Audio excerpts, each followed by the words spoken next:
छोड़ी ते हाँ जावत हस जा रे बेटा, जल्दी ते लौट के आना। लाला जल्दी ते लौट के आना। यही माटी मरे बेटा, खेले कूदे हावस का, माटी के कर जा चुकाना। लाला माटी के कर जा चुकाना। जल्दी ते लौट के आना।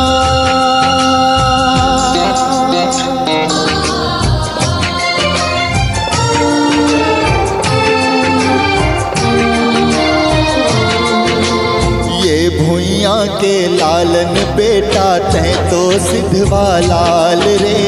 इहे कर्म है इहे धर्म है, इहे गंगा धाम रे।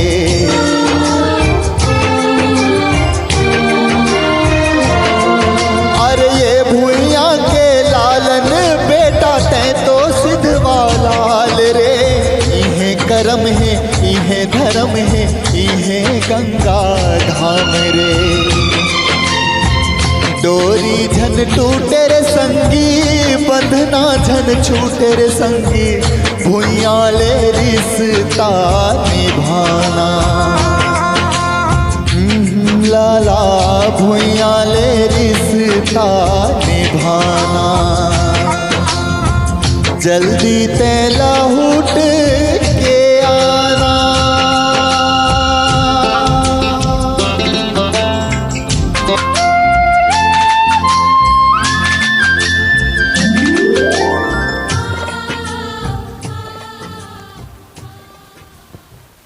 नमस्कार, कलाकारों की दुनिया स्टूडियो से मैं सावन कुमार सोनी आप सभी दर्शकों का हार्दिक स्वागत करता हूं, वंदन करता हूं, अभिनंदन करता हूं। जैसा कि आज फिर से शुक्रवार का दिन है और हम आप सभी के समक्ष प्रस्तुत हैं अपनी एक अनुपम भेंट को लेकर, जिसका नाम है खैरागढ़ के रत्न।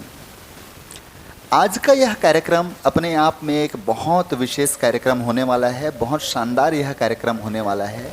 इसलिए क्योंकि आज के हमारे जो सम्माननीय अतिथि हैं आदरणीय श्री श्रीमन नारायण बख्शी जी किसी परिचय के मोहताज नहीं हैं। खैरागढ़ की माटी में यदि बख्शी कह दिया जाए तो बस एक ही संस्मरण, एक ही स्मृति यादों के इतिहास में चलने लगती है, वो है मास्टर जी डॉक्टर पदुमलाल पुन्नालाल बख्शी जी। उन्हीं के संस्मरण में हम लोग खो जाते हैं। और आज का कार्यक्रम मैंने आपसे इसलिए कहा बहुत विशेष होने वाला है क्योंकि आज के हमारे जो अतिथि हैं आदरणीय श्रीमन नारायण बख्शी जी, वो स्वर्गीय डॉक्टर पदुमलाल पुन्नालाल बख्शी जी के पोते हैं, सगे पोते हैं। उनके दादाजी का ही नाम स्वर्गीय पदुमलाल पुन्नालाल बख्शी जी था। इसलिए देखिए, हमारी जो पीढ़ी है, अभी जो नई जो पीढ़ियां हैं, हमें तो बख्शी जी के दर्शन करने का सौभाग्य नहीं मिला, हमें उनका सानिध्य नहीं मिला, लेकिन एक इतिहास के पन्नों में उनका जो साहित्य है वो अजर अमर है। साहित्य को पढ़ने का असर ज़रूर लगता है, लेकिन बख्शी जी के व्यक्तित्व से भेंट करने का हमारे पास एक ही माध्यम है कि उनकी वंशावली जो चली आ रही है, उनके जो जितने भी उनकी आने वाली पीढ़ियां हैं, हम शायद उनसे भी यदि हमारी भेंट हो जाए, उनका सानिध्य भी यदि हमें मिल जाए, तो मैं समझता हूँ बख्शी जी का ही साक्षात यह सानिध्य है, उनका ही आशीर्वाद प्राप्त करने जैसा सौभाग्य होता है। इसलिए आज हमने विशेष रूप से आग्रह करके, निवेदन करके हमने आज इस कार्यक्रम में आमंत्रित किया है आदरणीय श्रीमन नारायण बख्शी जी को। मैं बहुत जल्दी से उनका संक्षिप्त आपको परिचय देता हूं, उनके जीवन के विषय में कुछ चीज़ें मैं आपको बताता हूं। परिचय का क्रम चलता रहेगा और फिर मैं आपको मुखातिब करवाऊंगा बख्शी साहब से। देखिए, श्रीमन नारायण बख्शी जी का जन्म 20 अगस्त 1958 इसी खैरागढ़ नगर में हुआ था। पिताजी का नाम था स्वर्गीय महेंद्र बख्शी जी, जो कि पेशे से शिवेंद्र संस्कृत पाठशाला उस दौर में हुआ करता था खैरागढ़ में। यही नगर पालिका जहाँ म्यूनसिपालिटी थी वहीं पर शिवेंद्र संस्कृत पाठशाला हुआ करती थी। वहाँ अध्यापक के रूप में वो कार्यरत थे। उन्होंने अपनी बहुत शानदार सेवा वहाँ प्रदान की। चूँकि डॉक्टर पद्मलाल पुन्नालाल बख्शी जी के ज्येष्ठ पुत्र थे स्वर्गीय महेंद्र बख्शी जी, तो उनका भी साहित्य में बहुत और पेशे से अध्यापक रहे। लेखन पठन पाठन का उनका कार्य रहा, इसलिए साहित्य में भी बेजोड़ उनकी पकड़ रही। एक बहुत अच्छे साहित्यकार के रूप में भी उन्हें जाना जाता है। देखिए, डॉक्टर पद्मलाल पुन्नालाल बख्शी जी के दो पुत्र, एक का नाम स्वर्गीय महेंद्र बख्शी जी, जिनके सुपुत्र आदरणीय श्रीमन नारायण बख्शी जी आज हमारे समक्ष बतौर अतिथि उपस्थित हैं, और दूसरे पुत्र थे स्वर्गीय देवेंद्र बख्शी जी। डॉक्टर साहब की 4 पुत्रियां थी, इंदिरा श्रीवास्तव, सरस्वती श्रीवास्तव, सुधा श्रीवास्तव और प्रभा श्रीवास्तव। ये 4 पुत्रियां उनके परिवार में थी। 4 बेटियों और 2 बेटों का एक बहुत भरा पूरा परिवार डॉक्टर साहब का था। उन्हीं की वंशावली में से एक बहुत सम्मानित, बहुत पूजनीय सदस्य को हमने आज बतौर अतिथि अपने मंच पर पाया है। उनसे बहुत सारी चर्चाएं करेंगे। श्रीमन नारायण बख्शी जी की माता जी का नाम था स्वर्गीय कृष्णा देवी बख्शी, जो कि जीवन पर्यंत गृहिणी रही। गृहिणी होना अपने आप में सर्वोच्च पद जिसको मैं समझता हूँ। एक पुरुष, देखिए थोड़ी सी बातों के क्रम को मैं एक अलग दिशा में लेकर चलता हूँ। गृहिणी मैं समझता हूँ इस संसार का सबसे बड़ा दायित्व है, क्योंकि पुरुष प्रधान समाज है और आप घर से बाहर निकलकर जो कुछ भी करते हैं, जो कुछ आप पराक्रम करते हैं, जो कुछ आप पुरुषार्थ करते हैं, उसमें सबसे बड़ा जो निहित श्रम होता है वो होता है गृहिणी का। वो आपकी तैयारियों से लेके, आपके भोजन से लेके, आपकी वेशभूषा से लेके, आपकी सारी चीज़ों की व्यवस्था और ठीक समय पर आपको तैयार करना, तमाम सारी जिम्मेदारियां जो एक निर्वहन गृहिणी करती हैं।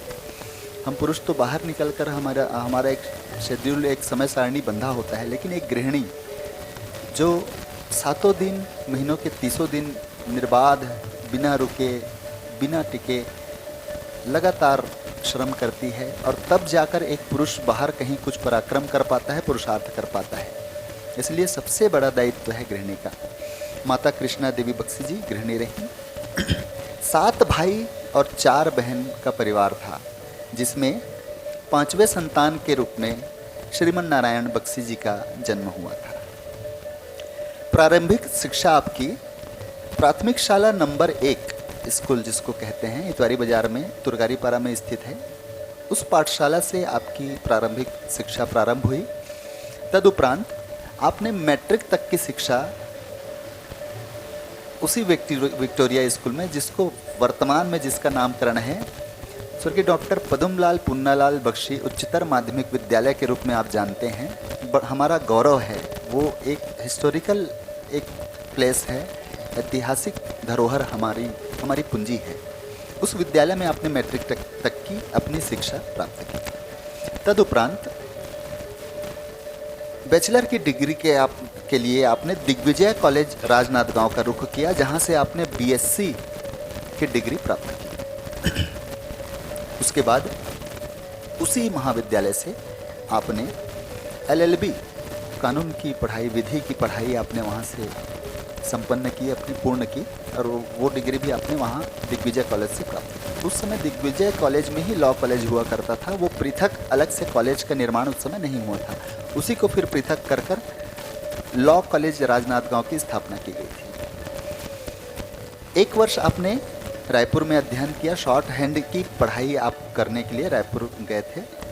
वो शिक्षा आपने 1 वर्ष की वहाँ रायपुर से प्राप्त की। अब सवाल आता है, शिक्षा के बाद सेवा काल का। तो आपने अपनी सेवा काल, अपने कार्य का जो प्रारंभ है वो 11 अप्रैल 1982 को आपने अपनी प्रथम नौकरी ज्वाइन की थी, जो कि चांपा जांजगीर में चांपा में आपने छत्तीसगढ़ विद्युत वितरण कंपनी उस दौर में उसका नाम था, जिसको सीएससीबी के नाम से हम लोग आज जानते हैं। विद्युत विभाग में आपने ग्रेड 3 के रूप में, असिस्टेंट के रूप में, सर असिस्टेंट मैं ठीक कह रहा हूँ? जी जी हाँ, बतौर असिस्टेंट आपने वो नौकरी वहाँ ज्वाइन की थी। लगभग 40 वर्ष आपने विद्युत विभाग में अपनी सेवा दी है। बहुत लंबी यात्रा आपके जीवन का उस विद्युत विभाग में बीता है, अपनी सेवाएं आपने वहाँ प्रदान की है। तदुपरांत असिस्टेंट मैनेजर होकर इस सारी सेवा अवधि के बाद असिस्टेंट मैनेजर फाइनेंस के रूप में डंगनिया रायपुर से आप सेवानिवृत्त हुए। वर्तमान में खैरागढ़ में निवास करते हैं। बहुत सारी जगहों में, डोंगरगढ़, जगदलपुर, रायपुर, तमाम ऐसी जगहों पर, चांपा मैंने आपको बताया, बख्शी साहब ने अपनी सेवाएं दी हैं और बहुत शानदार सेवाएं दी हैं। एक चीज़ मैं आपको बताता चलूं, मुझे आपको सम्मान भी मैं अपने अतिथियों का बताता हूं। बख्शी साहब मूल रूप से विद्युत विभाग के कर्मचारी रहे। साहित्य में बहुत शानदार साहित्य में अभिरुचि रही, लेकिन जो कार्य था इनका वो था विद्युत विभाग में के ही कर्मचारी रहे। इसलिए विभागीय बहुत सारे सम्मान और बहुत सारे अवार्ड उनको प्राप्त हुए, जिसमें से एक अवार्ड मुझे याद आता है, जगदलपुर में आपको प्राप्त हुआ था best employee of the year. CSCB विभाग में आपको यह पुरस्कार प्राप्त हुआ था। और हमेशा अपने विभाग में उस दौर में ग्रेडिंग हुआ करती थी। हर कर्मचारियों के कार्य का मूल्यांकन करके उनको ग्रेडिंग प्रदान किया जाता था। तो बख्शी साहब की जो कहना चाहिए जो प्रदर्शन था अपने कार्य क्षेत्र में, वो हमेशा A+ में रहा करते थे। हमेशा A+ की ग्रेडिंग उनको मिला करती थी। ये बड़ा सुखद उनके जीवन का अनुभव रहा। खैर, तमाम और कुछ चीज़ें मैं आपको परिचय के क्रम में आपको बताऊंगा। अब सीधे आपसे मुखातिब करवाता हूं आदरणीय श्रीमन नारायण बख्शी साहब से। सर बहुत बहुत स्वागत है। बहुमूल्य समय निकालकर आप पधारे सर, उसके लिए बहुत बहुत आपका धन्यवाद सर। आज आप उपस्थित हैं सर, तो हमको ऐसा महसूस हो रहा है कि बिल्कुल मास्टर जी बैठे हैं हमारे सामने। उनके ही रक्त, उनके ही शाखाओं में से आप एक विशेष व्यक्ति के रूप में आज हमारे समक्ष उपस्थित हैं सर। ये बड़ा कलाकारों की दुनिया स्टूडियो हमारे इस मंच का भी सौभाग्य है कि आपके साथ हमें यह साक्षात करने का अवसर मिल रहा है। सर, सबसे पहले बातें कितनी की जाएं, कितनी चर्चाएं की जाएं, मास्टर जी अपने आप में एक बड़ा उपन्यास हैं, एक ग्रंथ हैं, जिसकी जितनी व्याख्या की जाए उतनी कम है। समय की बाध्यता रहती है, कोशिश करते हैं जितनी बातें हो सकें आपसे चर्चा मास्टर जी को लेकर, पिताजी को लेकर हम लोग आज के इस कार्यक्रम में करेंगे। सर्वप्रथम सर, मैं आपसे वही पूछना चाहता हूँ, आप अपने दादाजी स्वर्गीय डॉक्टर पद्मलाल पूर्णालाल बख्शी जी के सानिध्य में आप रहे। आपकी स्मृति में भी उनका साथ बिल्कुल रचा बसा है। आपने उनके साथ अपना जीवन जिया है सर। बहुत कम लोगों को यह अवसर प्राप्त हुआ। तो आपसे बतौर परिवार के सदस्य, बतौर पोते होने के नाते, आपने मास्टर जी को कैसा पाया सर? कैसा अनुभव आपका रहा? जी, मास्टर जी तो आज भी ऐसा महसूस होता है, लोग सुनने में ऐसा समझते होंगे, सुनते होंगे कि मास्टर जी मतलब शिक्षक। अच्छा जी। लेकिन हम लोग मास्टर जी को शिक्षक के रूप में नहीं देखा। हमने तो दादाजी का पर्याय ही माना, उपनाम ही मान लिया। हाँ, हम लोग कभी मास्टर जी को दादाजी नहीं कहे। दादाजी का नाम ही कभी नहीं आया, और न ही हमारे परिवार में ऐसा कोई रिश्ता रहा जहाँ हमने दादाजी कहा हो किसी को। जी, मास्टर जी को ही दादाजी हम लोग कहते थे। मैंने दादाजी मास्टर जी थे, और सब लोग यहाँ तक हमारी दादी जो थी श्रीमती लक्ष्मीदेवी बख्शी, जी जी, हमारे पिताजी, हमारे चाचा जी, सभी मास्टर जी कहते थे। सब मास्टर जी। तो हम लोग तो बालपन जो बचपना था उसमें मास्टर जी मतलब दादाजी ये था। बाद में जब अपन लोग माने ये हुए, योग्य हुए, तो समझ में आया कि मास्टर जी मतलब जी वो मास्टर जी नहीं थे। मास्टर जी तो दादाजी को हम लोग मास्टर जी कहते थे, वो मास्टर जी कहलाना पसंद करते थे। जी हाँ, जी हाँ, जी हाँ, तो मास्टर जी के सानिध्य में तो हमारा बचपन ही बीता है। जी सर। और जैसे ही मैं 5वीं 6वीं क्लास में आया, जी जी, तब से मास्टर जी को हम लोग पहचानने लगे। हम लोग तो बच्चे थे और मास्टर जी के पास बड़े बड़े लोग आते थे, बड़े बड़े विद्वान लोग आते थे। अब हमको लगता है कि उस समय इतने विद्वान लोग आते थे मास्टर जी के पास। जी जी, अब मास्टर जी सामान्य से दाढ़ी बढ़ी हुई, धोती पहने हुए, बंडी पहने हुए, जी। एक अलवान को लपेटे हुए जी। अपने पलंग में बैठे रहते थे। जी हाँ, जी तो मास्टर जी को हम लोग, और वहीं पे हम लोग खेलते रहते थे। उसी एक हालनुमा कमरा था जिसमें मास्टर जी रहते थे और हम लोग वहीं शैतानी करते रहते थे। छोटे जी। छोटे बच्चे थे। जी, जी। मुझसे छोटा मेरा भाई दिग्विजय, जिसको हम लोग प्रेम से अन्ना बोलते थे, अच्छा जी, तो हम लोग दोनों बहुत खेलते थे। और अन्ना थोड़ा शैतान था, जी थोड़ा बलिष्ठ था, जी, तो वो मुझको छेड़ देता था, मार देता था। तो दादाजी उसको अन्ना पन्ना चन्ना बोलते थे, अच्छा है ना। बोल दे नारायण बोले अन्ना पन्ना चन्ना बोल दे। तो इस तरह से दादाजी के निकट में रहे। लेकिन ये घटना हमको अच्छी तरह से याद है, सन 71 में अच्छा जी जब दादाजी का डेथ हुआ, जी तो दादाजी की 1 महीने पहले थोड़ी तबीयत बहुत ख़राब हुई। जी जी, तो उस समय आपके राजनांदगांव में डॉक्टर वर्मा थे, वहाँ के हॉस्पिटल में। जी हाँ, जी तो डॉक्टर वर्मा आकर के देखा करते थे, डॉक्टर महोबे थे। तो इस तरह से वो आकर देखा करते थे। लेकिन क्या है कि डॉक्टर वर्मा की तबीयत जब सुधरी नहीं, काफ़ी बिगड़ने लगी, तो दादाजी के शिष्य थे पंडित किशोरीलाल शुक्ला जी। अच्छा, पंडित जो हाँ, जो उस किशोरीलाल। समय राजस्व मंत्री थे, दाई शासन जी, तो शायद उन्होंने फिर मैंने बख्शी जी के ट्रीटमेंट के लिए, मास्टर जी के ट्रीटमेंट के लिए रायपुर में जो डी के हॉस्पिटल था, DKS हाँ, हॉस्पिटल, वहाँ डॉक्टर मेहता थे। दाऊ तो कल- ये सब याद है मुझको। जी ये जो है, मैं 8वीं क्लास में पढ़ता था उस समय, जी तो मुझको याद है।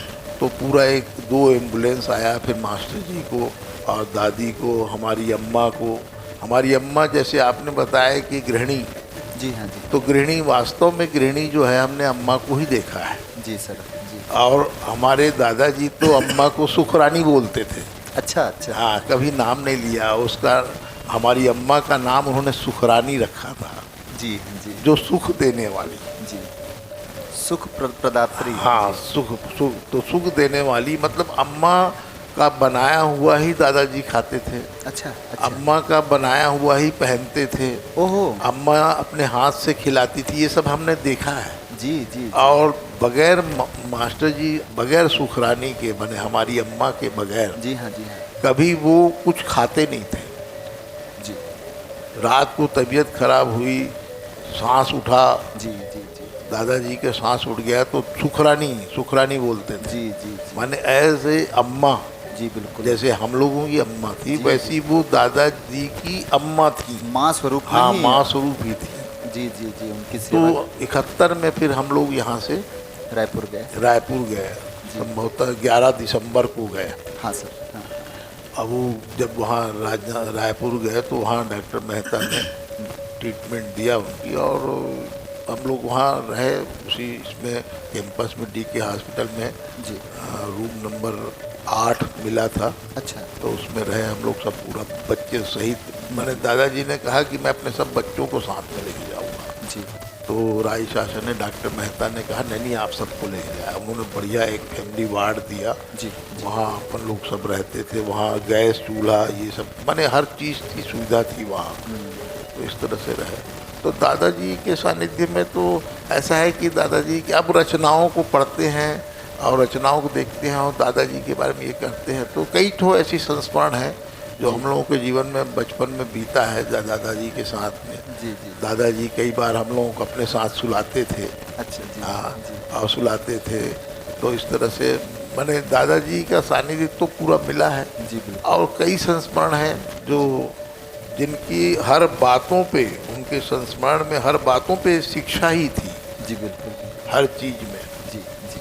तो इस तरह से दादाजी के निकट में रहने का हम लोगों को बड़ा सौभाग्य मिला। जी बिल्कुल। और आज महसूस होता है कि दादाजी जो है क्या व्यक्तित्व थे। जी जी। इतना सहज और सरल व्यक्तित्व के थे। जी जी। तो यही है दादाजी के बारे में।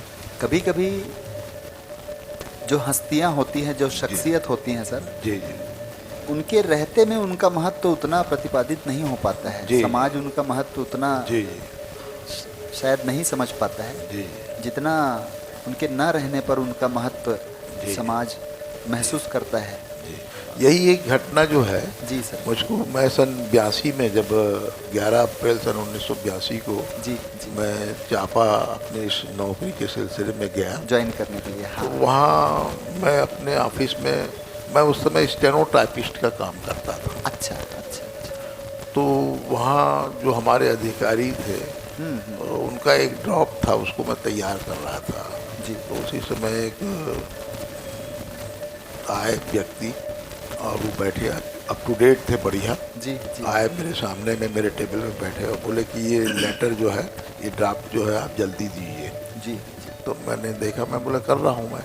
तो बोले नहीं नहीं, बोले आप, मैं यहाँ का CMO हूँ, अच्छा। नगर पालिका परिषद का मुख्य नगर पालिका अधिकारी हूँ, और ये लेटर जो है इमीडिएट मेरे को ले जाना है। तो मैं तुरंत करने लगा। तो वो बोले कि आप बख्शी हैं? तो मैं बोला कि हाँ बख्शी हूँ। तो बोले आप कहाँ के रहने वाले हैं? मैं बताया कि मैं तो खैरागढ़ का रहने वाला हूँ, राजनांदगांव का खैरागढ़। जी।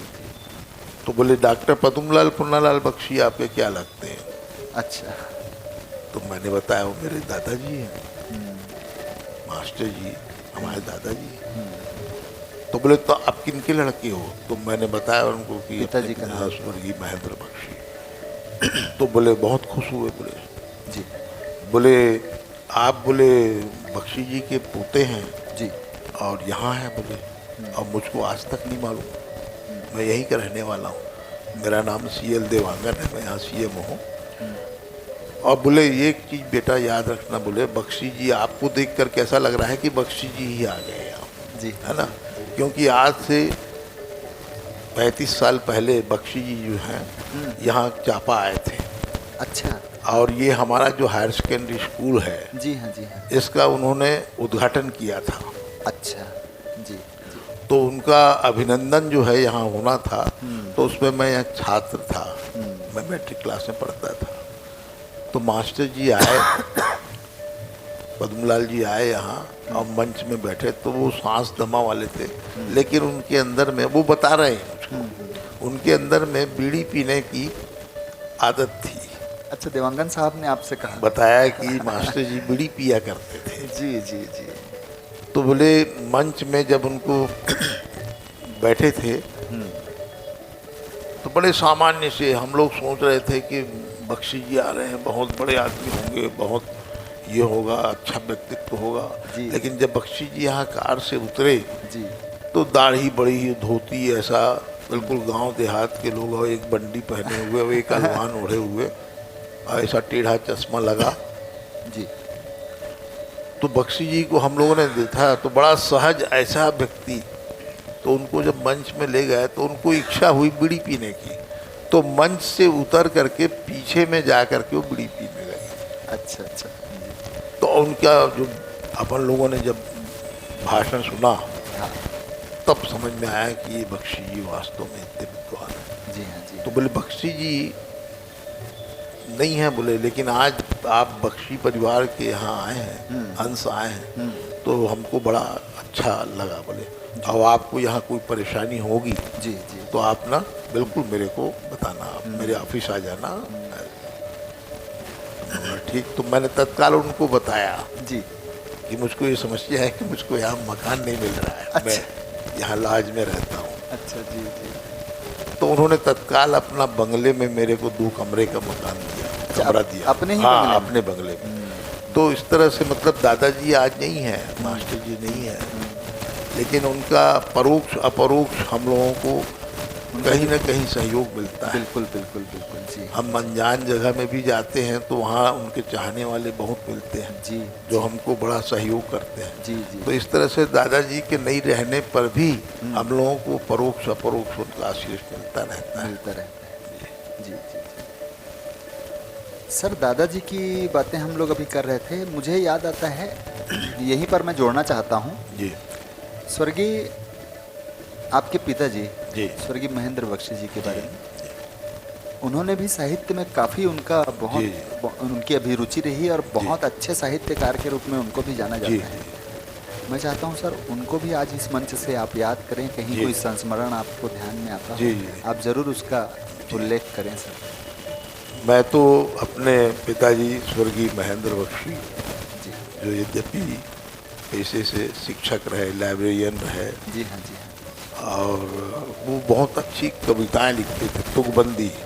हमारे दादाजी कहा करते थे कि जी। महेंद्र, जी तुम बोले तुकबंदी लिखते हो, इसका कोई सार नहीं है, इसका कोई अर्थ नहीं है। तुम शब्दों को इतना बढ़िया चयनित करके तुकबंदी जो लिखते हो, इसके जगह में तुम लेख निबंध लिखा करो, कहानी लिखा करो। जी लेकिन दादाजी तो, हमारे पिताजी तो तुकबंदी ही लिखते थे। जी। वो अच्छे कवि थे जी और उनकी कई ऐसी रचनाएं जो हैं, जो हम लोग बचपन से मतलब याद करते रहे हैं, सुनते रहे हैं। और वो हम लोगों को मंचों में, जो हमारे स्कूल में जो जैसे 15 अगस्त, 26 जनवरी या कोई या विशेष सोशल गैदरिंग, कोई कार्यक्रम हो रहा है, तो ऐसे समय में हमारे पिताजी कई ऐसी कविताएं लिखते थे। जी हाँ जी। और उन कविताओं का भी जो है हमारे इसमें आपका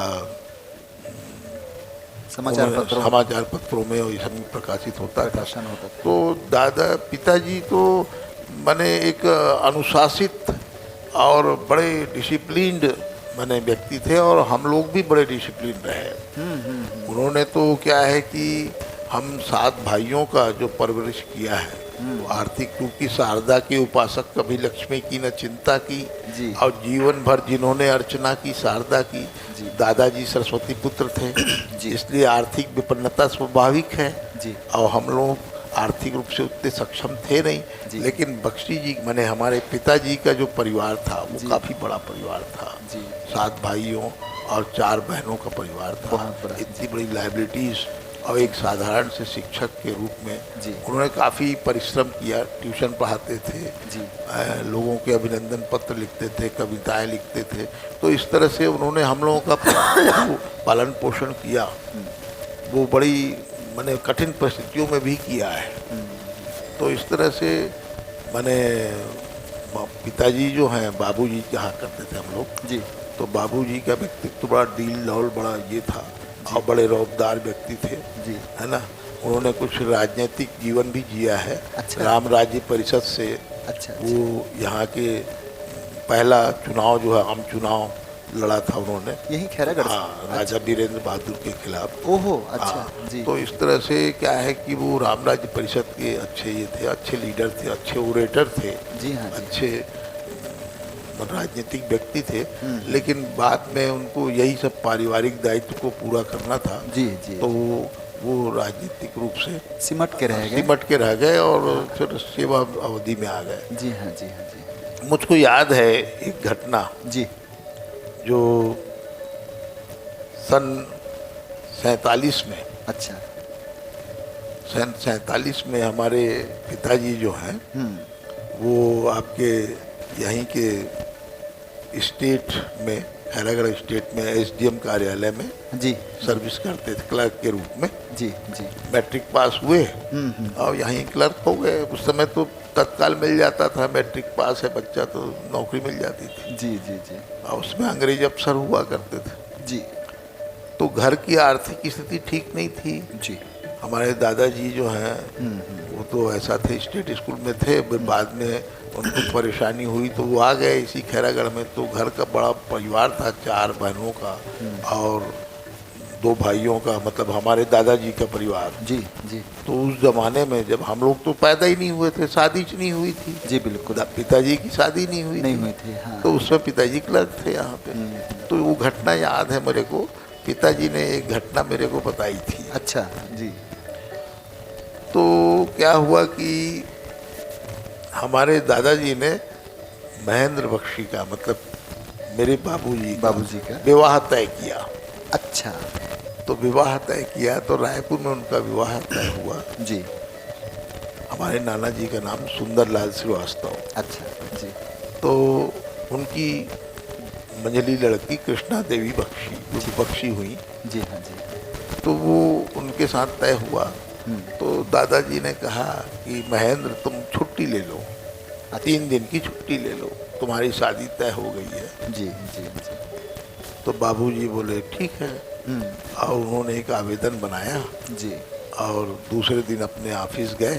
जी यही फत्ते मैदान में एसडीएम कार्यालय के पास ऑफिस था उनका, जी। बताते थे। जी तो वहाँ उन्होंने दिया, तो अंग्रेज अफसर थे वहाँ। अंग्रेज अफसर ने देखा एप्लीकेशन, जी बोले क्या है? बोले तो बोले मेरी शादी हो रही है सर, मेरा विवाह हो रहा है। जी जी जी तो मेरा विवाह हो रहा है तो आप छुट्टी क्यों ले रहा है? 3 दिन की छुट्टी नहीं मिलेगी। बोले अब अभी छुट्टी तो मिलेगी नहीं, बहुत वर्कलोड है अभी आपको छुट्टी नहीं मिलेगी, शादी बाद में करना।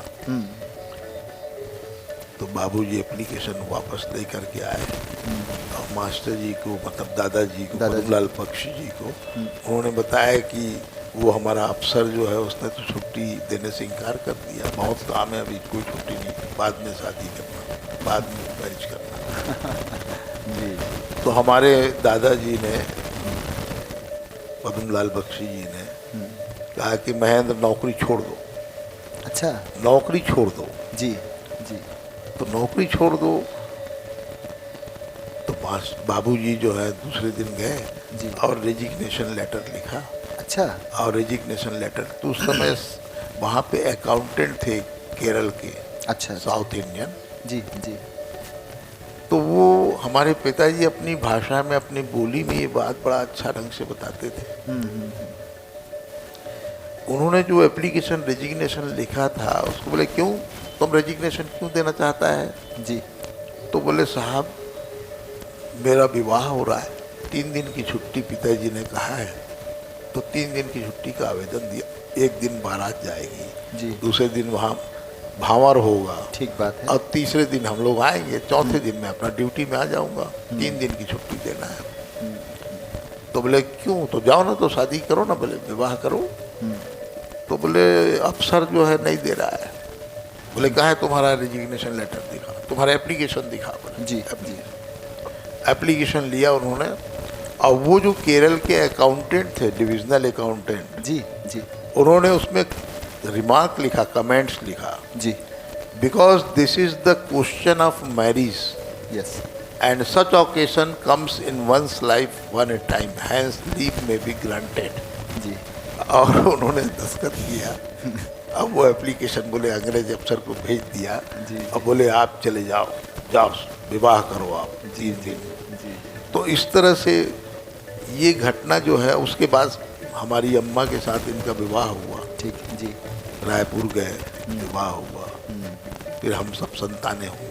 जी तो कहने का तात्पर्य ये है कि ऐसी कई घटनाओं का उल्लेख जो है पिताजी करते थे मास्टर जी के संबंध में भी। जी जी जी तो उस समय के जो लोग थे जी वो अपनी भारतीय संस्कृति, अपनी हिंदू संस्कृति के प्रति इतने मने सजग थे। जी विवाह जो है उसको टाला नहीं जा सकता। विवाह एक ऐसा संस्कार है सही बात है सर, जो अवश्यम भावी होना ही होना ही है ना, आवश्यक संस्कार है। जी जी और उसके लिए नौकरी कोई बड़ी चीज नहीं है। बिल्कुल। नौकरी 10 मिल जाएगी, लेकिन विवाह जो है एट वंस एक बार होता है। जी तो कहने का तात्पर्य से अनेक संस्मरण है, और इन घटनाओं को, उन संस्मरणों को, उन स्मृतियों को यदि हम अपने जीवन में लाएं, सोचें, तो रोज सोचते रहते हैं, जी जी है ना। लेकिन मैं बड़ा अदना सा व्यक्ति हूँ, जी मैं उतना बड़ा ओरेटर राइटर नहीं हूँ। जी। लेकिन हाँ ये जरूर है कि भावनाएं तो सबके पास आती हैं। इसमें सर विचार। इस घटनाक्रम से एक चीज़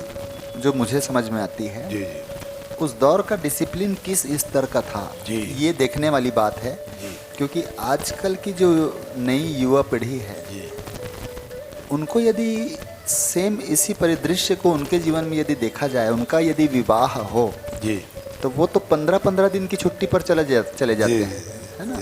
मतलब कार्य की कोई परवाह उनको होती नहीं है। जी उनके लिए सर्वोपरि उनका विवाह होता है। जी लेकिन एक ऐसा युवा जिसकी खुद की शादी है जी और वो अपने पिताजी से पूछ रहा है कि मैं कितने दिन की छुट्टी दूं, और उसके बाद पिताजी कह रहे हैं कि तुम 3 दिन की छुट्टी जी। लो और चौथे दिन फिर से ड्यूटी में जाना है, जी और उसके बाद भी उनका अफसर उनको विवाह के लिए छुट्टी नहीं दे रहा है। जी। तो ये उस स्तर की डिसिप्लिन को दिखाता है, उस दौर के जी उन चीज़ों को।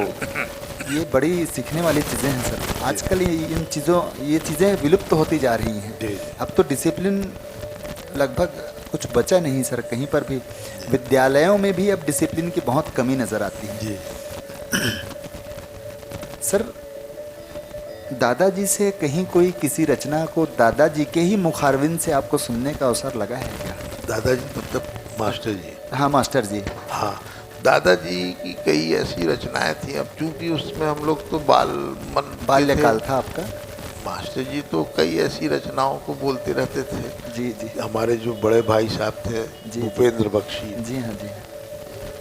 वो उस समय बीएससी में थे, तो वो बड़े थे सबसे। तो कई बातों को मास्टर जी हंसते बोलते इस तरह से बोला करते थे।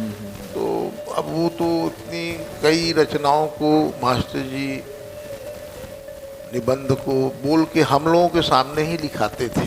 अच्छा अच्छा। जैसे हम लोग तो बहुत छोटे थे, लिखने में उसमें उतने सक्षम नहीं थे, तत्काल लिख नहीं पाते थे हम लोग। जी जी। लेकिन हमारी जो बड़ी बहन थी डॉक्टर नलिनी श्रीवास्तव, हाँ हाँ हाँ। और हमारे जो बड़े भाई हैं, है ना, जैसे और हमारे बहुत लोग ऐसे जो हमारे दादाजी के शिष्य थे वो आते थे, तो वो डायरी में नोट करते रहते थे। मास्टर जी बोलते जाते थे लेख निबंध, ये सब हम लोगों ने देखा है अपनी आंखों से। जी जी। और इस बीच में हम लोग वहाँ शैतानी भी करते थे, तो हम लोगों को बाहर भेजा जाता था, बाहर में जाके खेलो। जी जी। तो इस तरह से कई ठो ऐसी रचनाएं हैं जो जिसको अपन लोग मतलब, अब मैं उतना सब बताने के योग्य नहीं हूँ अभी, लेकिन हाँ ये जरूर है जी। कि उनकी रचनाओं को मैंने हमने देखा है। जैसे आपको एक घटना बताऊं मैं जी कि मास्टर जी जब 28 दिसंबर 1971 को जब उनका डेथ हुआ, उनका स्वर्गवास हुआ था। जी तो जी। याद है मुझको उस दिन 10:40 में उनका डेथ हुआ था। दिन में प्रातः? दिन में। अच्छा। तो सुबह उन्होंने कहा कि सुखरानी आज मैं मूंगोड़ी खाना चाहता हूँ, हींग वाली मूंगोड़ी। ये उसी दिन की बात है? उसी दिन की बात है। ओहो। तो सुबह हमारी अम्मा, वो तो रात को बोले नहीं थे, लेकिन हमारी अम्मा जो है इसीलिए सुखरानी कहलाती थी जी। कि वो मूंगोड़ी को 1 घंटे भिंगाई, फिर उसको पानी में उबाल करके नरम कर ली और उसकी पिसाई की मिक्सी में। जी जी। और उसमें हींग डाल करके, वो प्याज खाते नहीं थे। अच्छा। हमारे दादाजी अच्छा, हींग खाते थे, तो हींग जो है उसमें डाल करके उन्होंने 8-10 मूंगोड़ी बनाई। ओहो। और अपने हाथ से दादाजी को खिलाया। जी। ये अच्छी तरह से याद है, हम लोग भी खाए मूंगोड़ी, अच्छा जी। तो मेरे को याद है ये। जी जी। तो और वो उस बीच में दादाजी अनेक बार बोलते थे महेंद्र इधर आओ। अच्छा। महेंद्र इधर आओ। जी। महेंद्र मतलब हमारे पिता आपके बाबूजी। हाँ। तो महेंद्र इधर आओ, देखो नर्मदा प्रसाद खरे का फोन आया क्या। उसका फोन आया क्या नर्मदा प्रसाद खरे जबलपुर वालों। अच्छा। वो दिवस का अंत और अंतिम अध्याय, अच्छा जी। जो उनकी अंतिम रचना थी। अंतिम रचना थी उनकी। हाँ हाँ। तो वो चाहते थे कि वो अंतिम रचना को अपने आँख से वो सजिल्द देख लें। उसका जो प्रकाशन हुआ है उसको देख। वो खरे जी ने बताया कि वो प्रकाशित हो गया है, मैं भेज रहा हूँ, लेकिन भेज नहीं पाए। और जिस दिन दादाजी का डेथ हुआ जी, उसके बाद ही वो रचना आई है, हाथ में आई। हाँ। तो कहने का तात्पर्य है कि दादाजी को अपनी रचनाओं के प्रति, अपने लेख के निबंध के प्रति और अपने कविताओं, कहानियों, इनके प्रति बड़ा रुझाव था, बहुत। जी हाँ, वो उसी में विचरण करते रहते थे। उनकी सोच बिल्कुल मनन चिंतन उनके चेहरे में ऐसा कभी महसूस नहीं हुआ कि वो किसी पारिवारिक दायित्व में फंसे हों। अच्छा जी। उन्होंने कभी हमारे परिवार के क्या आज नमक नहीं है तो आज सब्जी नहीं है तो घी नहीं है तो तेल नहीं है तो दूध नहीं आया, उनको इससे कोई मतलब नहीं। जी जी जी वो हमारी दादी ही सब कुछ करती थी। जी जी जी। मैंने कभी दादाजी को सैलरी लाते नहीं देखा उनका। ओहो अच्छा। वो वहाँ का दिग्विजय कॉलेज का एक चपरासी था, जी। वैष्णव, जी। रघुनाथ वैष्णव। अच्छा। वो मास्टर जी वहाँ दस्तखत कर देते थे उनके रजिस्टर में, और वो लिफाफे में पैसा लेकर के आता था और हमारी दादी 50 रुपये उसको देती थी। अच्छा। ये अच्छी तरह से 10 रुपये देती थी, 20 रुपये देती थी। जी जी वो रघुनाथ आता था तो वो लिफाफे में मास्टर जी का तनख्वाह 1000, 1100, 1200 जो उस समय मिलता रहा होगा, तो दीदी जो है निकाल के 10 रुपया, 20 रुपया ऐसा उसको रघुनाथ को, हाँ रघुनाथ को देती थी। दादाजी कभी सैलरी नहीं लाए और दादाजी कभी पैसे को जाने नहीं। हमारी लक्ष्मी देवी बख्शी हमारी दादी जो थी वो ही पूरा घर का चलाती थी। जी, पूरा गृहस्थ का संचालन उन्हीं पूरा के हाथ में। पूरा वो सचमुच में वो हमारी दादी और हमारी अम्मा ये दो जो थी।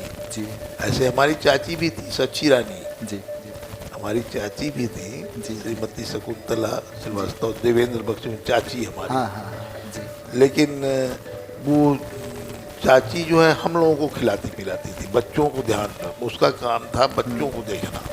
और दादाजी का सब देखभाल जो है हमारी अम्मा सुखरानी करती थी। जी जी चाची हम लोगों को पाली पोसी। जी। आज आप उपस्थित हैं सर, जी बतौर बख्शी जी के वंश वृक्ष में से आप आज उपस्थित हैं।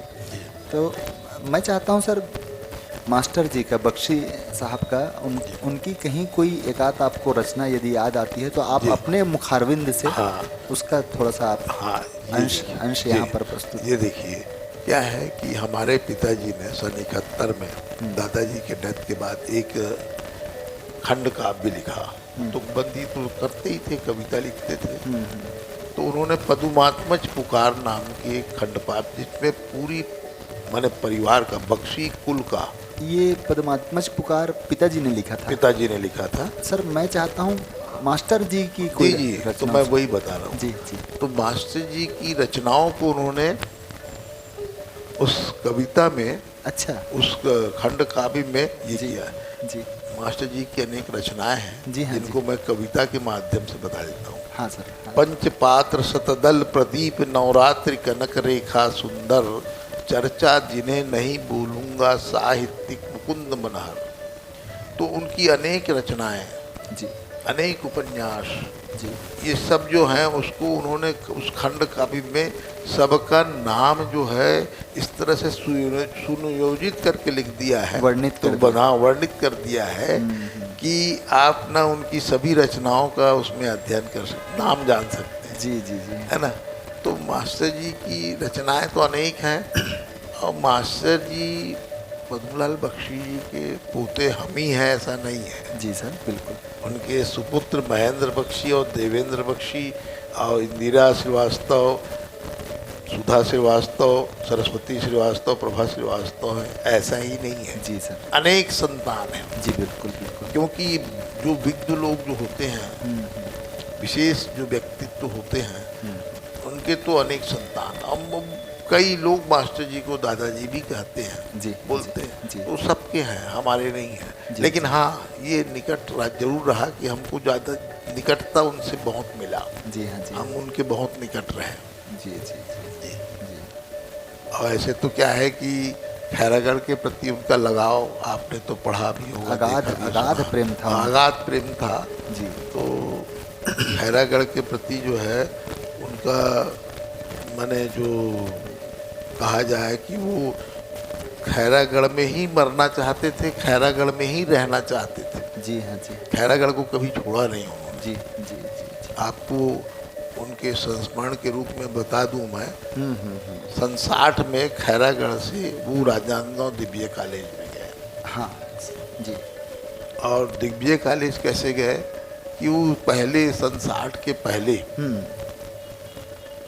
खैरागढ़ में रानी साहिबा ने एक मकान दिया था राजा साहब ने। अच्छा अच्छा। वो मकान जो है जिसमें बख्शी मार्ग में जो मकान है, अच्छा जी। गोल बाजार से, जी तो उस मकान में जी जो है वो रहते थे जी। वहीं मेरा जन्म हुआ था। अच्छा, उसी मकान में आपका भी हाँ, जन्म। तो वो मकान जो है बाद में राजा रानी ने अपना ले लिया उस मकान को। वो उनके बच्चों को पढ़ाते थे तो उसके बदले में उन्होंने दिया था। तो बाद में उन्होंने उसको मकान को बेच दिया राजा रानी ने, तो मकान खाली किया उन्होंने जी। तो मकान खाली किया तो वो उसमें इनके रहने खाने पीने की व्यवस्था कुछ नहीं था उनके पास। तो जी जी जी।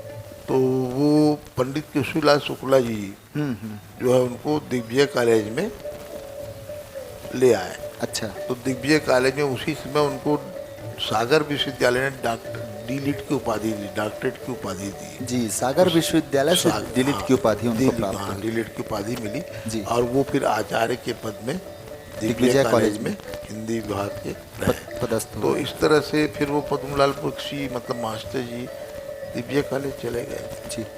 तो मैंने क्या है कि और फिर हम लोग यहीं रह गए। हमारे पिताजी यहाँ सीबीएन संस्कृत पाठशाला में रहे। तो इस तरह से मतलब मैंने अनेक ऐसी चीज़ें हैं जी जो रचनाओं से, तो रचनाएं तो उनकी अनेक हैं, जी हाँ जी हाँ जी। लेकिन रचनाओं से ज़्यादा तो हम पारिवारिक जीवन में उनके साथ में रहे, जो यही उनका हमारे लिए बड़ा ये बड़ा जी, गौरव का विषय है सर। गौरव का विषय गौरव है। का विषय। जी। सर, मैं आपके पिताजी की यादों को फिर से जी जी पल्लवित करना चाहता हूँ। जी। मैं चाहता हूँ, मास्टर जी की तो बहुत चर्चाएं, हमने बहुत पढ़ा भी उनको, जी पूरा साहित्य आज उपलब्ध है। जी मैं चाहता हूँ स्वर्गीय महेंद्र बख्शी जी, आपके जो पिताजी थे, जी। उनके जीवन से आपको क्या सानिध्य मिला, उनसे क्या सीखने को हाँ। जीवन का बतौर एक पुत्र, जी। और आपने क्या उनसे प्राप्त किया, हाँ, ये सारी चीज़ें। वो क्या है कि बख्शी मैंने पिताजी हमारे बाबूजी बड़े डिसिप्लिन वाले थे। जी जी जी और बड़े उनका भी खैरागढ़ के प्रति लगाव था। जी। और खैरागढ़ के प्रति उनके लगाव की ये जो रचना है जी उस रचना को मैं आपको मैंने बता दूं जी। कि वो तो बड़ा सन 50 में, अच्छा। सन 50 में वो मैट्रिक की परीक्षा देने के लिए राजनांदगांव पहले मैट्रिक की परीक्षा होती थी स्टेट स्कूल में। यहाँ नहीं हुआ करती। नहीं हुआ करता था। अच्छा अच्छा। तो राजनांदगांव में उसमें हैजा फैला हुआ था। ओहो। तो गर्मी के दिन थे, बच्चों को बाहर भेजने के लिए तो यहाँ ट्रक आता था। ट्रक में बच्चे बैठते थे, 20-25 बच्चे, 10 बच्चे, और वो जाते थे वहाँ और कैंप लगता था वहाँ। और कैंप में फिर वो बच्चे जो हैं रहते थे, खैरागढ़ के बच्चे, अच्छा। बहुत राज फैमिली के बच्चे, बहुत बस्ती के बच्चे, जी। तो ये भी गए। तो ये उन्होंने हर चीज़ को तुकबंद लिखने वाले थे। तो उन्होंने चिखली कैंप हमारा सुंदर, चिखली में उनका कैंप लगता था। अच्छा। आउटसाइड में। जी जी। ताकि बस्ती से उनको हैजा का प्रकोप, बीमारी का प्रकोप ना रहे। हाँ। तो चिखली कैंप हमारा सुंदर, सुनो सुनाऊं जिसका हाल, नांद गांव को गए परीक्षा देने हम खैरागढ़ लाल। लाल। है ना जी। तो उनकी अनेक ऐसी ऐसी रचनाएं हैं। जी। और हर बात में वो तुकबंदी तो ऐसा था कि उनके मुंह में बसा था। जैसे एक मैं उनकी एक रचना बताऊं। बिल्कुल सर, बिल्कुल सर। हाँ। मैं चाय पीता था, मैं चाय पीता हूँ। जी हाँ जी हाँ। तो हमारे पिताजी मेरे को बोलते थे चाय ज़्यादा नहीं पीनी चाहिए। जी।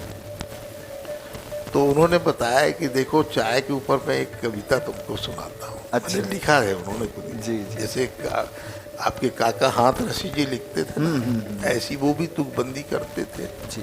तो उन्होंने बोले मैं चाय का छोटा सा प्याला, चाय मतलब चाय, चाह। हाँ, मैं चाय का छोटा सा प्याला, मैं चाय की छोटी प्याली हूँ। होटल हैं देवालय मेरे, चाय पीने वाले हैं चेहरे, चाय पिला पिला मनहूसों को मैं मस्त बनाने वाली हूँ। मैं चाय का छोटा सा प्याला, मैं चाय की छोटी प्याली। प्यालियों। तो उनकी रचनाएं जो हैं, ऐसी कई रचनाएं जो हैं जी जी। जो यदा कदा दिमाग में आती हैं, हम लोगों ने पढ़ा भी है, और उस समय बाल मन था तो सब कंठस्थ हो जाता था। एक मेरे संस्मरण में एक रचना उनकी याद आ रही है सर।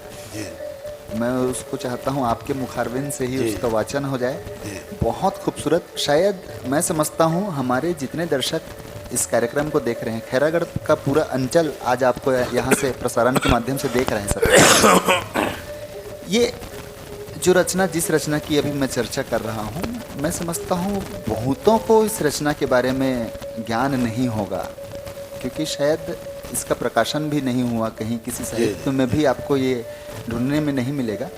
लेकिन खैरागढ़ की माटी को लेकर और खैरागढ़ को लेकर श्रेष्ठतम यदि कोई रचना कही जाएगी तो मैं समझता हूँ ये वो रचना होगी। मैं आपको याद दिलाना चाहता हूँ सर, खैरागढ़ नंदनवन है। जी जी। खैरागढ़ नंदनवन जिसकी बढ़ती करने में ये हमारे पिताजी ने है, उसी समय मैट्रिक के बाद ही लिखा है। हाँ हाँ। तो जिसकी बढ़ती करने में अपना यह तन मन जीवन है, और जहाँ हमारा जन्म हुआ वह खैरागढ़ नंदनवन। नंदनवन है जी। मध्य प्रदेश सुंदर जिसमें छत्तीसगढ़ सबसे सुंदर, जी। और छत्तीसगढ़ में खैरागढ़ है नंदनवन अतिशय मनहर। जहाँ खैर के वृक्ष अधिक थे और एक था बड़ा किला, था प्रसिद्ध वह जिसके बल इसको खैरागढ़ नाम मिला। आम नेर मुश्कापी परिया नदियाँ तीन ओर बहती, और गंग ब्रह्मपुत्रा यमुना शम कल कल कर मानो कहती। स्नान पान कर मुक्ति कमाओ सुन लो खैरागढ़ वासी, और मत भटको तुम पुण्य तीर्थ यह अवध अवंती है काशी। और यहीं प्रेम से स्नान करो नित बहती धारा पावन है, और जहाँ हमारा जन्म हुआ वह खैरागढ़ नंदनवन है। तो ये उनकी ऐसी अनेक रचनाएं हैं, और वो रचनाओं का संकलन जो है जिसमें परिवार का विवरण है वो जी। पदुमात्मज पुकार, तो वो तो पूरे रचनाओं का संकलन तो नहीं, लेकिन परिवार से और दादाजी से संबंधित जी। जितनी रचनाएं और दादाजी के जीवन का वृत्तांत, जी जी। उनके मृत्यु, उनके प्रारंभ से लेकर जन्म से लेकर मृत्यु तक का पूरा परिवार का बख्शी मन पदुमात्मज पुकार, उनके हृदय का जो दुख था जी हाँ जी। वो उस समय उनके डेथ के बाद जो उद्गारित हुआ, वही उद्गार जो है उन्होंने पदुमात्मज पुकार में उकेर दिया है। कहीं पदुमात्मज पुकार का कहीं कोई अंश? हाँ, वो मैंने पदुमात्मज पुकार का ये प्रारंभ जो है जी, जी। जो उन्होंने मतलब रचनाएं उनकी जो है ना, जी जी। तो वही बताया ना मैं कि पदुमात्मज पुकार की अनेक ऐसे संकलन जो उन्होंने पूरा उसको तुकबंदी में पूरा उन्होंने एक 38-40 पेज का 50 पेज का वो बनाया है।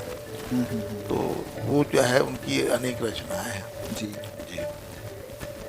ये अवध अवंती है काशी, ये अवध अवंती है काशी, जहाँ जन्म हुआ हमारा वो खैरागढ़ नंदनवन है, वो खैरागढ़ नंदनवन है। आदरणीय श्रीमन नारायण बख्शी जी के पिताजी स्वर्गीय महेंद्र बख्शी जी की यह मूल रचना है जिसे आप अभी सुन रहे थे। इस प्रसारण के माध्यम से, इस साक्षात्कार के माध्यम से यह रचना हम सभी समाज में हम प्रेषित करते हैं, हम आपको समर्पित करते हैं। खैरागढ़ को लेकर, मूल रूप से खैरागढ़ की चीज़ों को लेकर, खैरागढ़ की व्याख्या को लेकर श्रेष्ठतम रचनाओं में से एक इस रचना को शायद कहा जाए तो अतिशयोक्ति नहीं होगी। बहुत खूबसूरत रचना, बहुत शानदार रचना।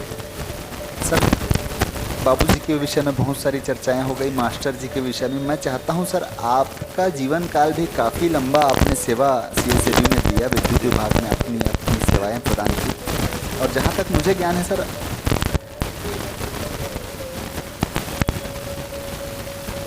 साहित्य आपसे भी अछूता नहीं रहा है। साहित्य में आपकी भी बहुत शानदार अभिरुचि रही है जी। आपने भी बहुत सारी रचनाएं की हैं जी। साहित्य, आपकी रचनाओं के विषय में, आपके साहित्य के विषय में चर्चा हम आगे करेंगे सर, लेकिन मैं चाहता हूं कि आपके इस सारे जीवन का कहीं कोई सार, कहीं कोई रोचक प्रसंग आप इस मंच के माध्यम से आज लोगों से साझा करें सर, आप अपने व्यक्तिगत जीवन में। जी, जैसे दादाजी के निकट रहने का मेरे को अच्छी तरह से एक घटना याद है। दादाजी में अनटचेबिलिटी जिसको बोलते हैं, छुआछूत। जी। लेकिन हमारे दादाजी जो हैं सब छुआछूत नहीं मानते। अच्छा। उनके अंदर में जी। ये हमारी दादी और हमारी अम्मा ये लोग तो घर में सब मानते ही हैं, लेकिन दादाजी सबके प्रति उनका संभाव रहता था। जी जी। जात पात इन सब चीज़ों कुछ से नहीं परे थे बिल्कुल। तो आपको मैं बताऊं कि एक घटना दिव्य कॉलेज की घटना है। अच्छा। तो दिव्य कॉलेज की घटना है जी। अब ये हंसी जरूर आएगी जी। लेकिन क्या है, ये घटना जो है बड़ी सहज है और उससे ये महसूस होता है कि दादाजी कितने मतलब लोगों के, ऐसे समाज के नीचे तबके के लोग जिनको लोग मानते थे, छुआछूत मानते थे, उनके प्रति भी उनका स्नेह कम नहीं होता था। और वो इतने, तो इस बीच में बताऊं कि एक स्वीपर थी उस समय। अच्छा। और उसका नाम था जामवंती। अच्छा जी। जामबाई बोलते थे उसको। जामबाई।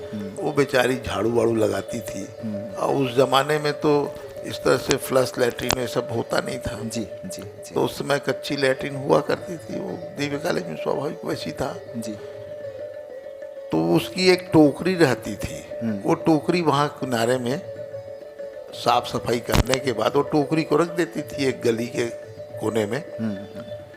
तो वो टोकरी रखा रहता था। तो हम लोग, मैं और दिग्विजय हमारा छोटा भाई अन्ना, हम लोग गेंद खेलते थे। जी। पिट्ठुल बोलते थे, ऐसा गेंद खेलते थे। पिट्ठुल। जी जी। तो वो गेंद जो है उछल के उसकी टोकरी में गिर जाता है। अच्छा।